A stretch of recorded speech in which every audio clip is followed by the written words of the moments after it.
Board games are a great way to get your students talking together in English, a great activity for the class where the students will very much enjoy the activity as well as participating in it.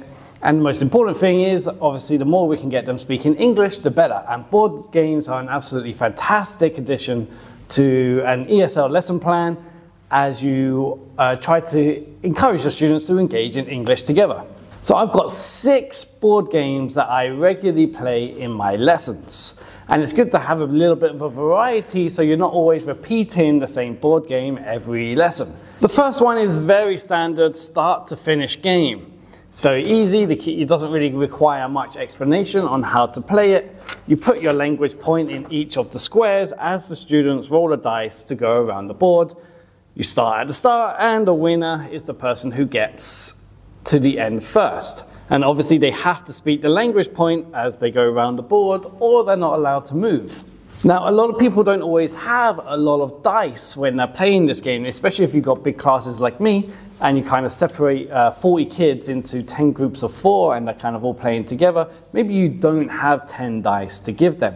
So what I usually do is I usually take one piece of paper and I tear it up into 6 parts, write 1, 2, 3, 4, 5, and 6 on it, and that's their dice. So they would select a piece of paper at random, and that's how many squares they will move. My second board game is just a little step up from that, another absolute classic that we've played, and I'm assuming we've all played throughout childhood, is just Snakes and Ladders. Snakes and Ladders is just another start to finish board game, but it's got a little bit more to it as you go up ladders and you go down snakes. It makes it a little bit more fun. Again, you put your language points in the squares that you want the students to speak. So you can either use it as something that they have to read. So if it's like a reading class, they could read each part, or it's a question that they need to answer, or a small part of a sentence that they need to make bigger. Whatever your language point is, you write it in the squares as the students go around the squares, going from start to finish again. This one is a little bit more fun because it does have the ability to go up ladders and down snakes, but it's always good to have a variety, so I don't give this one to more time. Sometimes I do start to finish without the snakes and ladders, just so that it kind of mixes things up and it's not always the same game. And at this point, everyone should know Tic Tac Toe. It's played in numerous games in ESL classes. You can play it on the board and you can have very language specific language points to it if you want to do, if you're doing like north, south, west, and east. And this is a great game to play for a very language specific game. But Tic Tac Toe can be played with pretty much any language point. Again, you're putting language points in squares. But as you can see here, my Tic Tac Toe is slightly different as it has a bunch of arrows on it. So how I actually play this game is a little bit different. So obviously it's set in pairs, so you've got 2 people playing with each other. And so one person will have 3 zeros and one person will have 3 X's. So the first person lays their 0 down on the board and they have to obviously read the language point or answer the question, whatever it is you want them to do when they play a certain square. First, let's say it's noughts going first. So you place the first nought down and then the X goes down and it goes on until both players have played all 3 of their zeros and X's. And this is where the game gets a little bit different, because a lot of tic-tac-toes just usually end up in a draw. It's very rare, like if you lose a game of tic-tac, I mean, who loses tic-tac-toe anymore? It's a rarity. So to make it a little bit different, a little bit more interesting, I only play with 3, so you get 3 zeros, 3 X's, and now you can move your pieces around. Now actually, I do want to put in a few more arrows onto this paper, but I haven't for this one, as I sometimes limit the options the students have. So once they've got their 3 pieces down, they can now move 1 0 around, following the pieces on the arrows to try and get 3 in a row. So ideally, I would have also had options for it to go from, say, the south to the west, or the north to the east. Those arrows aren't in this one, but you can just keep on mixing around the arrows to make it even more complicated, or to give them more options, or to give them less options in playing the game as they try to get 3 in a row. This is a lot more fun than I think regular tic-tac-toe. I don't really play regular tic-tac-toe unless it's on the board and we're doing a more language-specific topic. Other than that, if the students are playing tic-tac-toe amongst themselves, then I usually do this one where they have 3 pieces each and they move them around. The students enjoy it a lot more, and the game lasts a little bit longer, and it's not just constantly drawing a new tic-tac-toe board out. This one actually could keep one game going for a very long time. It's always great to have alternative games and to speak with new teachers, as everyone sort of plays games slightly differently. So building up that repertoire of games, which is played slightly differently, is always more interesting to the students. So if you are playing the same game, but this time you're playing it slightly differently, it can be very interesting. Another two-person game is Coin Flick. It's not a game I did play as a child, but I'm sure it's a very popular game that many people have played for a very long time. Again, you have your sort of square, you have your language points in each square, and you just flick coins to each square, and every time you land on a square, you now claim that square. But obviously you have to speak the language point. The students have to speak the language point.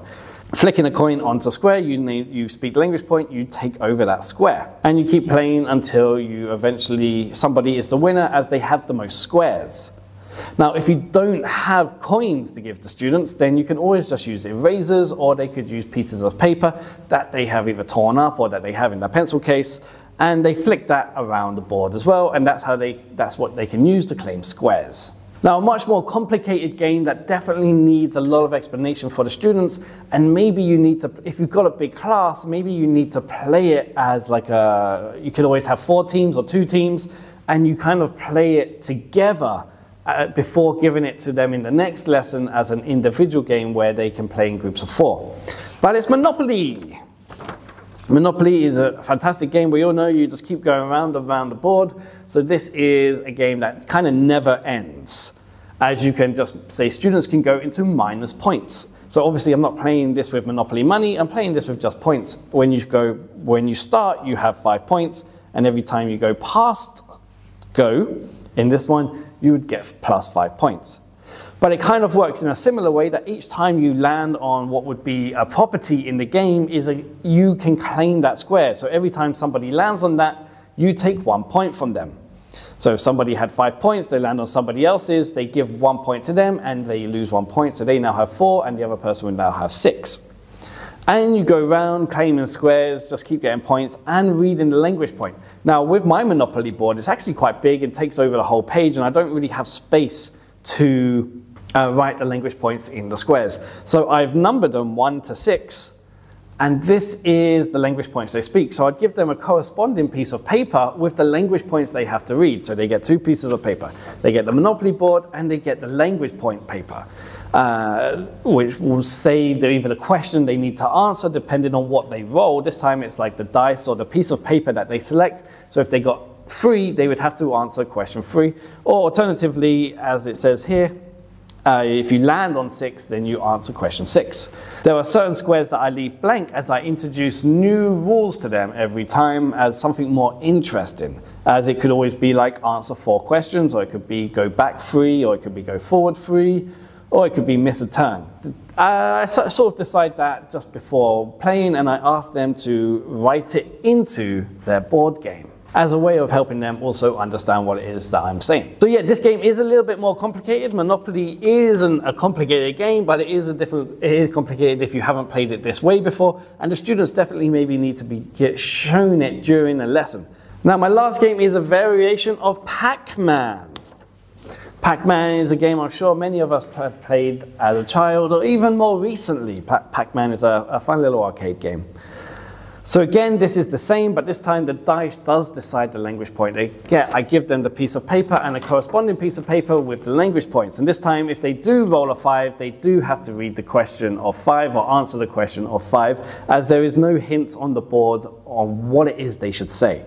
So as they're getting along, each square is basically 1 point, and then I add in more points as you can find on the board. So they have to make their way to the 10 points, they have to make their way to the 5 points, and you can introduce these however you want on the board as the students make their way there, and whoever gets the most points at the end of the game, who claims the most squares and I guess the most bigger points, they are the winner of the game. But of course, they must always be speaking the language point as they make their way around the board, claiming circles, claiming squares, claiming points. I do create a start point for PacMan, so they both start at the same place, and they kind of have to make their way around. I've designed my board in a way where the thicker squares are squares they cannot cross. You can also introduce rules where they can go diagonally or if they cannot move diagonally.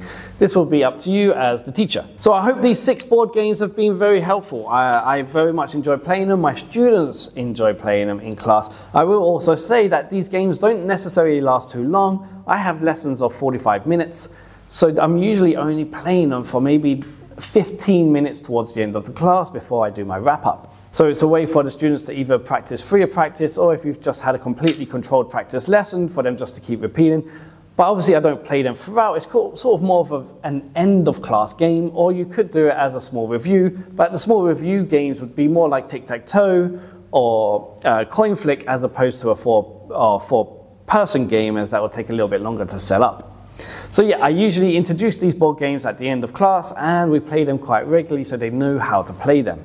It doesn't create that much setup. Once you create it once, it's very much easy to go on from there. But what is also another great way of learning how to play games is if you learn from other teachers about how they play the game. Because like I said earlier, teachers get the same game slightly differently. And if you can learn new alternatives to games, that would be amazing. And I would love to know some alternative games that you guys play with, either board games or other board games I haven't mentioned, or alternatives on the games that I'm already playing, as I would love to be able to introduce new versions of a game to my students as well.